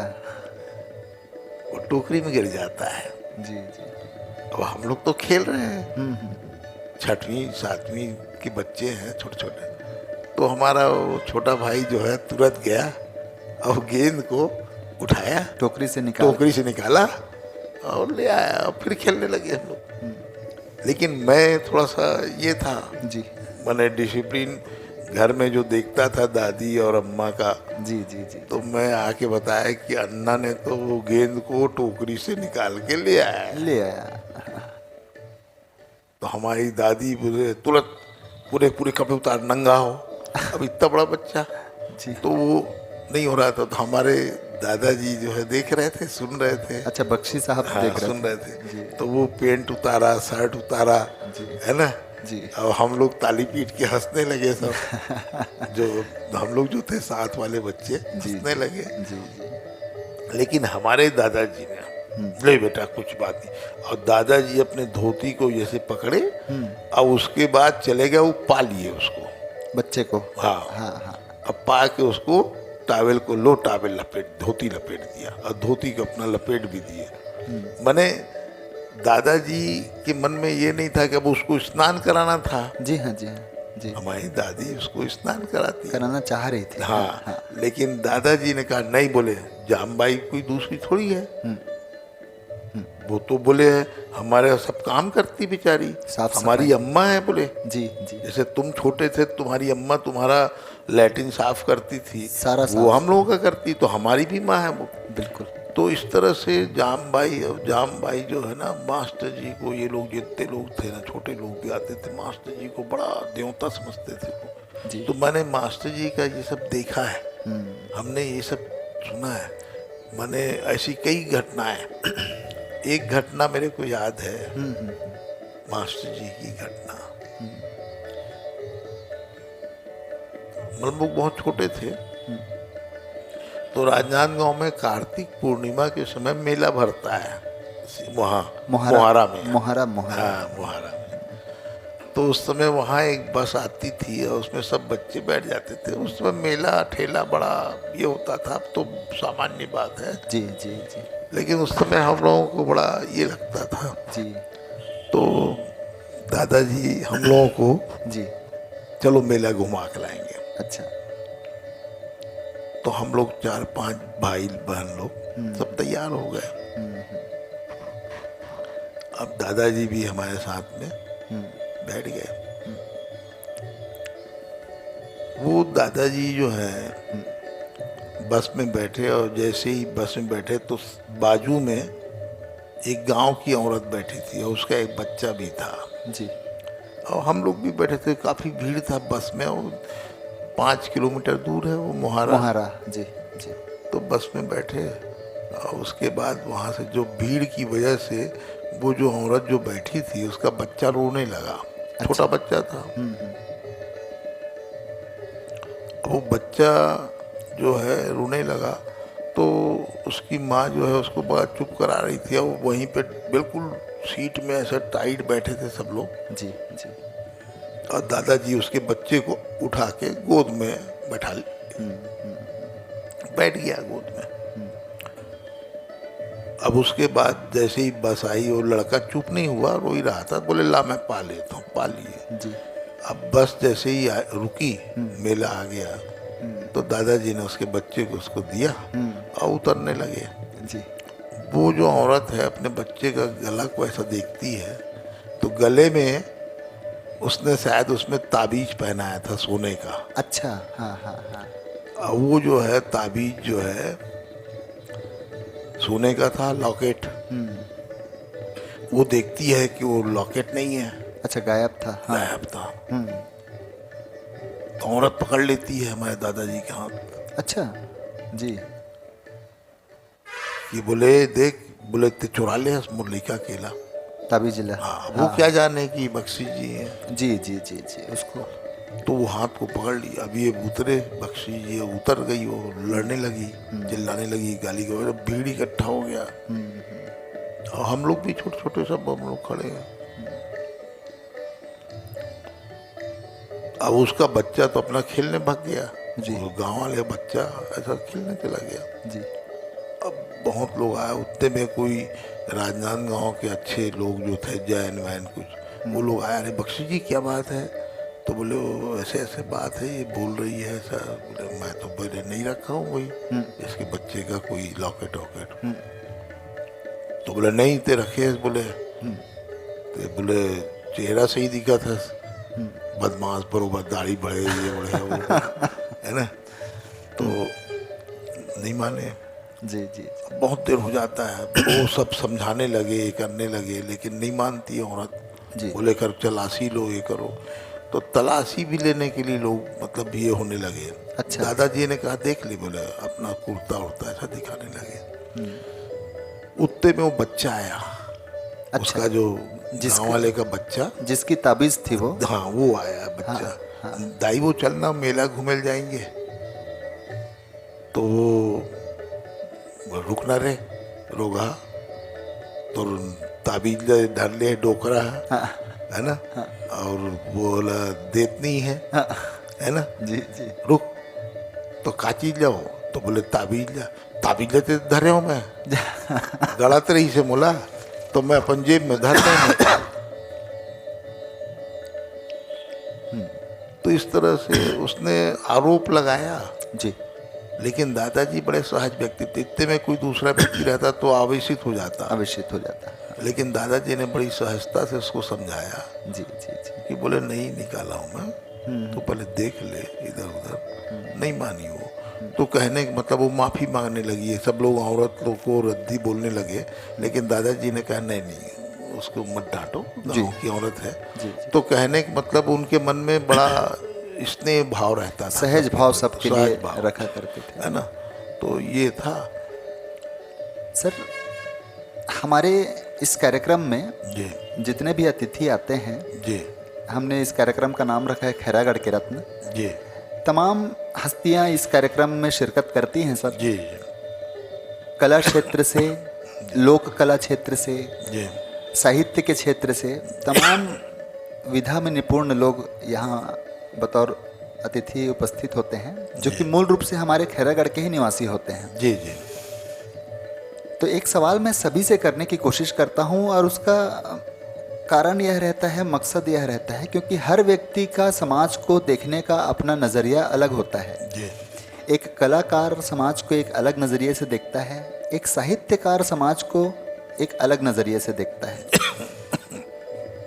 तो इस कार्यक्रम के माध्यम से हम लोग जानने की कोशिश करते हैं कि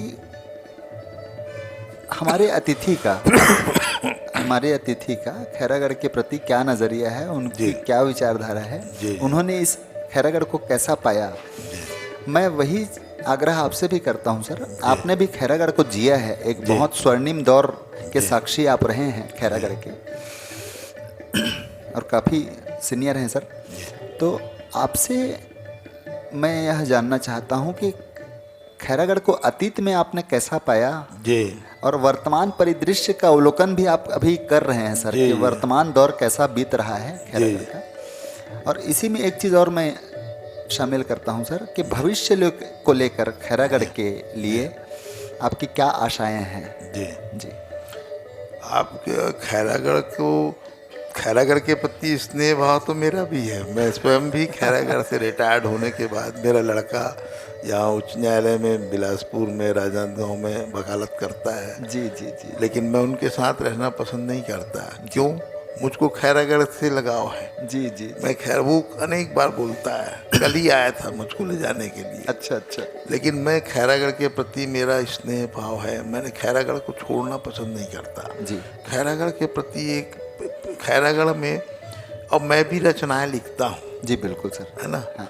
तो क्या है, खैरागढ़ में जो मिलता है माहौल, खैरागढ़ के लोग, यहाँ के अपनापन, जी यहाँ के लोगों में जो अपनापन है, जी और यहाँ के लोगों का, यहाँ का वायु, यहाँ का वातावरण, यहाँ का एटमॉस्फियर, जी है ना?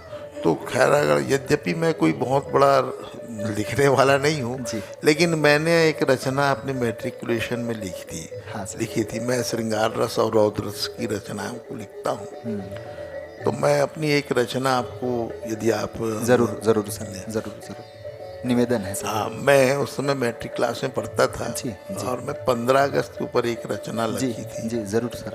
तो वो रचना जो मैं सुना देता हूँ। जी और बाकी खैरागढ़, वो आपका जो कलाकारों की दुनिया, जो आपने जो संस्था, ये मंच जो बनाई है, जिसमें आपने यहाँ के रत्नों का, यहाँ के खैरागढ़ के और अनेक कलाकार जो हैं, उनको मंच में आप अपना स्थान देते हैं। जी तो वास्तव में ये प्रतिभा जो है, जी यहाँ खैरागढ़ में प्रतिभाओं की कमी नहीं है। जी जी जी लेकिन यहाँ की मिट्टी में एक चीज़ है कि यहाँ की प्रतिभा यहाँ से बाहर नहीं जाना चाहती, और जो प्रतिभा यहाँ से बाहर गई, उस प्रतिभा को लोगों ने सर आंखों पर बिठा के रखा। जी जी जी जी तो खैरागढ़ के लोगों को ऐसा मंच देकर उस प्रतिभा को आपने जो निखारने का, उकेरने का काम किया है, जी जी ये आपकी संस्था का मैं बहुत ऋणी हूँ। मैं सोचता हूँ, साधुवाद देता हूँ जी जी कि आपकी ये संस्था जो है उत्तरोत्तर प्रगति करे, जी और यहाँ के अनेक ऐसे प्रतिभाएं हैं, जी उन प्रतिभाओं को आप सामने लाएं, और आपका ये मंच जो है बड़ा प्रसिद्धि पाए, बहुत आगे तरक्की करे, यही मेरी शुभकामना है। बहुत बहुत अंत में मेरी एक रचना जरूर सर, जो मैं जरूर। आपको सुना दूं। जी जी जी 15 अगस्त के ऊपर है वो रचना, यद्यपि अवसर 15 अगस्त का नहीं है, जी हाँ। लेकिन मेरी वो रचना, मैं सोचता हूँ, बहुत अच्छी रचना है। जी बिल्कुल और सर। मैं जिस मैंने उम्र में था, जिस आयु में था, उस आयु में मैंने लिखा है, तो वो रचना जो है श्रेष्ठतम, उस आयु वर्ग में श्रेष्ठतम रचना है। स्वाधीन दिवस 15 अगस्त, स्वागत है तेरा नया साल, जी। पर अरे आज शुभ बेला में तू स्वयं दिखता है उदास। जो खैरागढ़ के बारे में आपने कहा कि आज के परिवेश में और पिछला जो है, अतीत में, जी वही चीज इसमें है, जी जिसमें मैंने बताया कि स्वाधीन दिवस 15 अगस्त, स्वागत है तेरा नया साल, पर अरे आज शुभ बेला में तू स्वयं दिखता है उदास। उदास। हम सब खुश हैं, पर यह क्यों कर तेरी ओठों पर नहीं हास, सच बता हमें जल्दी कह दे, तू मौन न हो संकोच न कर, क्या पता नहीं तेरे हित हम खेलेंगे अपने प्राणों पर। तू बोल इशारे से हमको, जो काम हमें करना होगा, वह काम करेंगे हम सब मिल, चाहे हमको मरना होगा। हम भारत के सच्चे सपूत हैं, और भारत के कीमती लाल, स्वाधीन दिवस 15 अगस्त, स्वागत है तेरा नया साल। नया साल। जी 15 अगस्त को तो हमने सुना दिया जी कि दुखी है, हम सुखी हैं, हम खुश हैं, जी। हम 15 अगस्त का बढ़िया त्योहार मना रहे हैं। जी जी जी तो 15 अगस्त फिर हमको आता है, जी सोचो तुम भारतवासी मिल, 2 युग बीते क्या कर्म किया है, मेल नहीं सद्भाव नहीं, आपस में यह क्या धर्म किया। बस यही उदासी का कारण है, यही हृदय की एक बात, और जीऊंगा अमृत पान किए, या कर लूंगा मैं आत्मघात। आत्मघात। बस चुप हो, हमने फिर उनको 15 अगस्त को ललकारा। अच्छा जी। बस चुप हो, हमने खूब सुना, अब अपना तुझे सुनाएंगे, और कर्तव्य धर्म स्नेह, कर्तव्य धर्म सद्भाव स्नेह में दीपक ज्योति जलाएंगे, और जिससे दमकेगा चमकेगा भारत माँ का भव्य भाल। स्वाधीन दिवस 15 अगस्त, स्वागत है तेरा नया साल। अब चूंकि आज मोदी जी का युग है, जी मैं जब लिखा था उस समय तो आपातकाल लगा था, इंदिरा गांधी का युग था। जी जी आज मोदी का युग है, जी तो मैंने उसमें लिख दिया है कि अब मोदी राज्य है भारत में, जी। अब दानव का साम्राज्य नहीं, और श्रीमन नारायण शक्ति प्रबल फैली भारत में जहाँ कहीं, और दीनता मिटेगी भारत की, और भारत जग श्रेष्ठ कहावेगा, और सारे जग का नेता होगा, सबको सुमार्ग दिखलावेगा। यह बात सत्य है झूठ नहीं, और भारत सुवर्ण चिड़िया होगी, और पहले जैसे घी दूध दही की बहती नित सरिता होगी। वह महाबली होगा जिससे थर थर कांपेगा महाकाल। स्वाधीन दिवस 15 अगस्त, स्वागत है तेरा नया साल। जी क्या बात है सर, क्या बात है। बहुत शानदार, अद्भुत अद्भुत रचना है सर, बहुत खूबसूरत रचना, बहुत शानदार। रचनाओं की, साहित्य की हम लोग बात कर रहे हैं सर। जी एक चीज़ जो हमने सुनी सुनाई हमारी एक बात है, जी जैसा कि आप अभी कुछ देर पहले अपनी बातों में कह रहे थे कि सरस्वती के उपासक में लक्ष्मी की कृपा उतनी ज़्यादा रहती नहीं जी, है, और वो अपनी उपासना में, सरस्वती की सेवा में इतना लीन होता है जी कि फिर आपने थोड़ी देर पहले कहा कि अपने दैनिक दायित्वों का भी ख्याल उसको नहीं रह जाता है। नहीं रह जाता। ये चीज़ें हैं। एक चीज़ हमने मास्टर जी के बारे में सुनी है सर, तो मैं चाहता हूँ आपसे उसमें मुहर लगवा लूँ आज। जी यदि वो सही है जी। तो आप उसको मुझे करेक्ट करिएगा। हमने सुना सर मास्टर जी अपनी रचनाओं में और अपने नवाचार में इतने खो जाया करते थे जी कि वो कहीं दूरस्थ निकल जाया करते थे, उनको इस बात का एहसास भी नहीं होता था। चलते चलते कहीं भी किसी दूसरे गांव पहुंच जाया करते थे, और अपने अंतर मनन में वो अपनी रचनाओं में नहीं। जी जी। तो ये कहाँ तक कि इस बात में नहीं, ये बात बिल्कुल सही है जी। और ये बात जो है हमारे पिताजी ने भी बताई थी, बाबूजी ने भी बताई थी जी कि मास्टर जी को चंद्रकांता संतति, आपने जो उपन्यास पढ़ा होगा चंद्रकांता संतति। हाँ, जी जी। तो चंद्रकांता संतति जो है उसके इतने वो चाहते थे कि उन्होंने अपने जीवन में कई जगह उल्लेख भी किया है। जी। उन्होंने अपनी रचनाओं में चक्करदार चूरी, एक शिव मंदिर का उल्लेख करते हुए वो कल्पना लोक में इस तरह से खो जाते थे। जी जी जी। है ना, कि वो माने उस रचना के प्रति इतना ये था उनको। चंद्रकांता संतति में आपने टीवी सीरियल में भी देखा था, उसमें कुछ यद्यपि मॉडिफिकेशन किया उन लोगों ने। तो चंद्रकांता संतति तो वो पढ़ते थे, तो उनमें पढ़ने में इतने तल्लीन हो जाते थे जी। और चलते चलते पढ़ने की आदत थी उनकी। अच्छा। हाँ, वो एक किनारे में चलते चलते चलते चलते चलते चलते पढ़ते रहते थे। और इस तरह से उनके बारे में कहा जाता है, माने ये बात सही है, हमारे पिताजी ने भी इस बात को बताया था कि मास्टर जी चलते चलते चलते चलते डूंगरगढ़ तक चले गए थे। है ना, डूंगरगढ़ तक चले गए थे। जी जी। लोग यद्यपि बोलते हैं कि ऐसी बात तो नहीं हो सकती, लेकिन है, ये बात सच्चाई है। और ये हमारे पिताजी ने भी बताया है कि मास्टर जी इतने तल्लीन हो जाते थे। जी जी। और इनकी ये बात भी है कि उस समय जब वो मास्टर जी पढ़ते थे यहाँ विक्टोरिया हाई स्कूल में, उस समय पंडित रविशंकर शुक्ला जी यहाँ के हेड मास्टर थे। अच्छा, रविशंकर शुक्ल जी। शुक्ला जी, हाँ, जी, जो जी। प्रथम मुख्यमंत्री थे, वो पहले यहाँ हेडमास्टर थे विक्टोरिया विक्टोरिया हाई स्कूल में जी। तो वो जो है हेडमास्टर थे, जी और ये जो है शिक्षक थे, उसमें दूसरी तीसरी चौथी पढ़ते थे। जी जी। तो वो बेत रखे रहते थे, बेत में मारते थे। ओहो। तो हमारे दादाजी के बारे में मैंने ये रचना पढ़ी भी है, मास्टर जी की एक रचना, कि वो मास्टर जी यहाँ पे एक तुर्कारी पारा में तुर्कारी पारा क्यों बोलते हैं, वहाँ तुर्क लोग रहते थे जो चूड़ी पहनाने वाले, हाँ, तुर्किन जी। हाँ, जी, तुर्किन।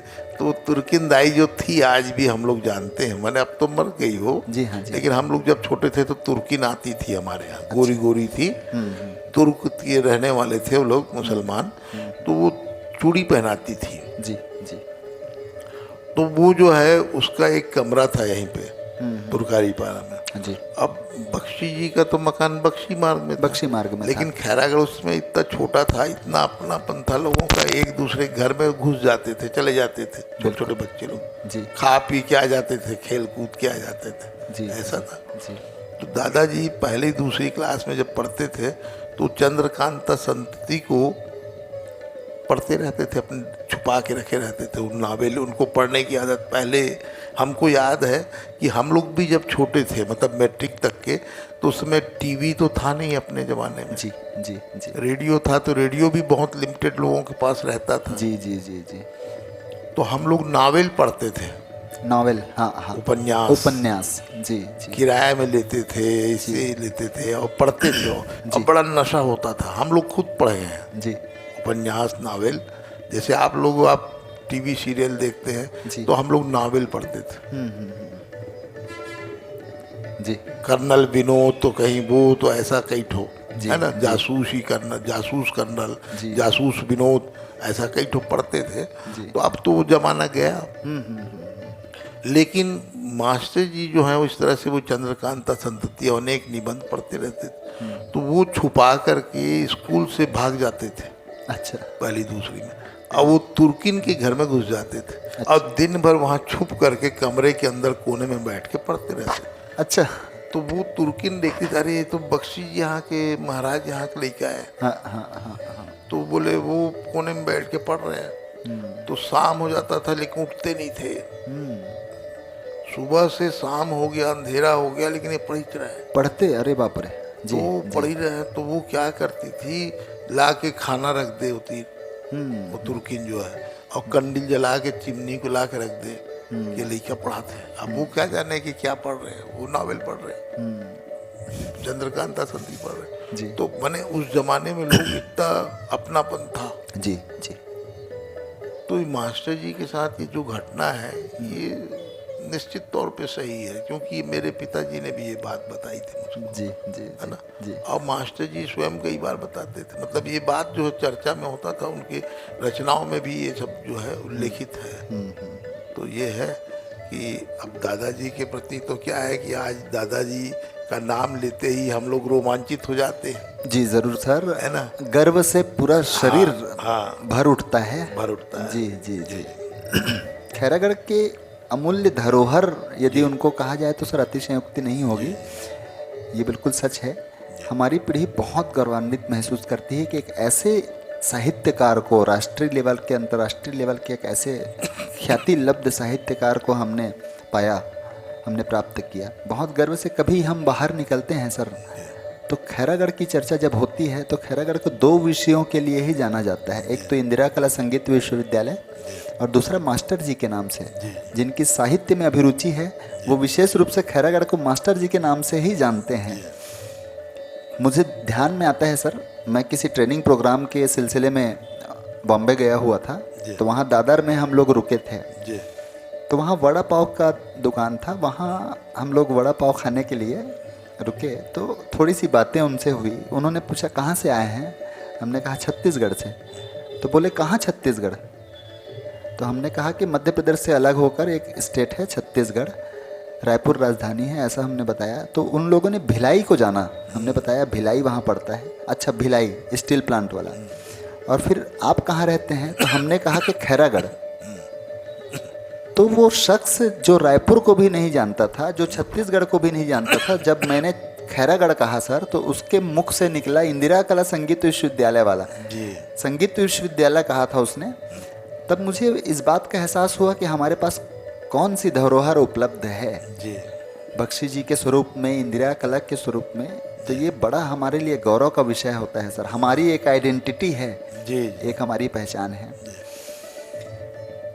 बहुत सारे ऐसे विषय हैं सर जिनमें बात करने की इच्छा है। आपसे जब जब चर्चा करने बैठता हूं तो लगता है कि ये क्रम, ये धारा सतत बहती रहे, इसका कहीं पर अंत ना हो। लेकिन समय की अपनी बाध्यता होती है।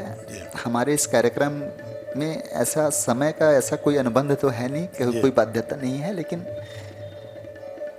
हम लोग चलते चलते लगभग डेढ़ घंटे से आज आपसे चर्चा हो रही है। बहुत अच्छे अच्छे विषयों में आपने प्रकाश डाला। मैं समझता हूँ इन चीज़ों के बारे में जन सामान्य को उनकी जानकारी में ये चीज़ें नहीं रही होंगी। आपके जानकारी के लिए भी बहुत सारी चीज़ों को मैंने आज वर्णित सर के माध्यम से करवाने की कोशिश की। बख्शी जी के जीवन के कुछ ऐसे अनछुए पहलुओं तक हमने पहुंचने का प्रयास किया। आदरणीय श्रीमन नारायण बख्शी जी उपस्थित हैं, उनके जीवन के भी कुछ पहलुओं में हमने प्रकाश डाला। और पिताजी स्वर्गीय महेंद्र बख्शी जी के विषय में भी हमने बातें आज इनसे आपसे करने की कोशिश की। मैं समझता हूँ बहुत कुछ इसमें सार्थक आपके लिए रहा होगा, बहुत कुछ आपके लिए प्रेरणादायी रहा होगा, आपके लिए सीखने वाली चीज़ें इसमें रही होंगी। परिचय के क्रम में एक चीज़ छूटा था, मैं उसको पूर्ण कर देता हूँ। आदरणीय श्रीमन नारायण बख्शी जी के विवाह के संबंध में जानकारी मुझे देना है। हम अपने अतिथियों के विशेष रूप से वैवाहिक जीवन और विवाह के विषय में एक संक्षिप्त जानकारी प्रस्तुत करते हैं। उसी क्रम में आदरणीय श्रीमन नारायण बख्शी जी के विवाह के संबंध में मैं आपको जानकारी बताऊं। 8 मई 1983 के दिन आदरणीय श्रीमन नारायण बख्शी जी का विवाह संपन्न हुआ था। ससुराल के रूप में भोपाल को आपने अपना, ससुराल एक प्रकार से तीर्थ होता है सर, तो आपने तीर्थ के रूप में भोपाल को प्राप्त किया था। ससुर जी का नाम था स्वर्गीय श्री J.N. बख्शी साहब, जो कि रिटायर्ड एसपी जिला अभियोजन अधिकारी के रूप में, डिस्ट्रिक्ट प्रोसिक्यूशन ऑफिसर के रूप में जिन्होंने अपनी सेवा प्रदान की, वो आपके ससुर जी हुए। सास स्वर्गीय श्रीमती सविता बख्शी जी, जो कि मूल रूप से गृहिणी रही। सविता बख्शी जी भी, उनके पिताजी एसपी हुआ करते थे, उनकी पुत्री थी सविता बख्शी जी। उनको आपने सास के रूप में पाया। और पत्नी रंजना देवी बख्शी, जो कि विवाह उपरांत श्रीमती रंजना देवी बख्शी के रूप में हम जानते हैं, जिनको आपने पत्नी के रूप में, जिनका वर्ण आपने किया, जिनके साथ परिणय सूत्र में आप बंधे।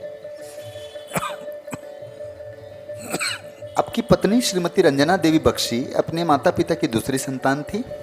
और तदुपरांत एक पुत्र और एक पुत्री का एक छोटा सा आपका परिवार है सर, बहुत खूबसूरत। और उस परिवार के मुखिया के रूप में आज आप पदभार संभाल रहे हैं और परिवार को बहुत अच्छे तरीके से संचालित कर रहे हैं। आशा करता हूँ यह बख्शी नामक जो वट वृक्ष है सर, वो ऐसा ही पल्लवित होता रहे और ऐसा ही प्रकाशवान होता रहे, और अपनी आभाएं, अपना जो किरण है, अपना ओज है, अपना प्रकाश है, वो सतत समाज में बिल्कुल फैलाता रहे। चलिए आज के इस कार्यक्रम में बस इतना ही। बहुत सारे, देखिए स्वर्गीय डॉक्टर पद्मलाल पुन्नालाल बख्शी ये अपने आप में एक महासागर हैं, जिसकी गहराई का कोई अंत नहीं है, जो कि अनंत है। आप कितनी चर्चाएं करेंगे, चर्चाओं का कोई अंत नहीं है। लेकिन जैसा कार्यक्रम की रूपरेखा है, आज हमारे इस कार्यक्रम को यहाँ पर हमें समाप्त करना पड़ेगा। चाहता तो था सर बहुत सारी चीज़ें और चर्चाएं हो जाएं, लेकिन खैर और फिर कभी किसी शख्सियत से आपकी भेंट मैं करवाऊँगा, जिनकी अभी थोड़ी देर पहले हम लोग चर्चा कर रहे थे। आदरणीय नलिनी श्रीवास्तव जी भिलाई में निवासरत हैं, आपकी बड़ी बहन हैं। उनके साथ हम कार्यक्रम करना चाहते हैं और किसी एक खैरागढ़ के रत्न में उनके साथ भी मंच साझा हम लोग करेंगे। आपसे उनकी भी भेंट करवाएंगे, जो कि एक स्थापित साहित्यकार के रूप में जानी जाती हैं और बहुत शानदार साहित्य के क्षेत्र में उनकी उपलब्धि है, जो कि डॉक्टर पद्मलाल पूनालाल बख्शी जी की पोती हैं। उनसे भी आपकी भेंट हम लोग ज़रूर करवाएंगे। जाते जाते सर एक सविनय निवेदन आपसे मैं करता हूँ। तमाम क्षेत्र के दर्शक, आपके अंचल के, आपके खैरागढ़ के, जो आपकी वर्तमान पीढ़ी है और जो कुछ पुराने लोग हैं, आपके बच्चे स्वरूप, सभी इस कार्यक्रम को देख रहे हैं सर। मैं चाहता हूँ खैरागढ़ के इस दर्शक के लिए, इस देवतुल्य दर्शक के लिए आप कुछ आशीर्वचन प्रदान करें। 2 शब्द अपने प्रेषित करें सर। नमस्कार।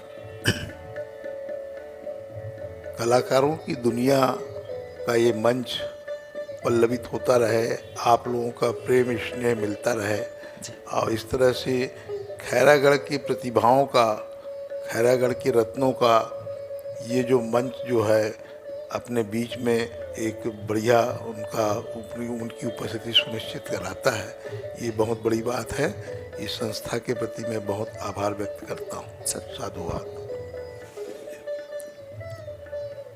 बतौर सर साहित्यकार, बतौर बख्शी जी के पोते, आप समाज को यदि कोई छोटा मोटा संदेश देना चाहें तो आप जनता को आप अपना संदेश दे सकते हैं सर। बस मैं तो कहता हूँ कि केवल खैरागढ़ ही नहीं, ये तो पूरा हिंदुस्तान हमारा है, पूरा देश हमारा है और हमको अपने देश के प्रति देशभक्ति और राष्ट्र हित की बात करनी चाहिए जी, है ना जी। लोगों को आपस में स्नेह प्रेम से, जैसी मेरी रचना में मैंने लिखा है जी कि आने वाला समय जो है जी, हमारा राष्ट्र जो है जी, वो बहुत तरक्की करेगा जी और महाकाल के समान शक्तिवान रहेगा जी और प्रेम स्नेह सद्भाव ये सब कुछ रहे, आपसी लोगों में प्रेम रहे, यहाँ के लोगों में स्नेह प्रेम रहे, बस यही मेरी कामना है जी। धन्यवाद। जाते जाते सर एक आपकी स्मृति से एक चीज़ और मैं निकालना चाहता हूँ सर। एक शायद कोई रचना थी जिसमें सारे बच्चों के नाम का उल्लेख हुआ था। जी जी। आपके नाम का भी उसमें उल्लेख है जी जी। मैं चाहता हूँ अंत में उस रचना के साथ आज के इस कार्यक्रम का समापन हम लोग करेंगे सर जी।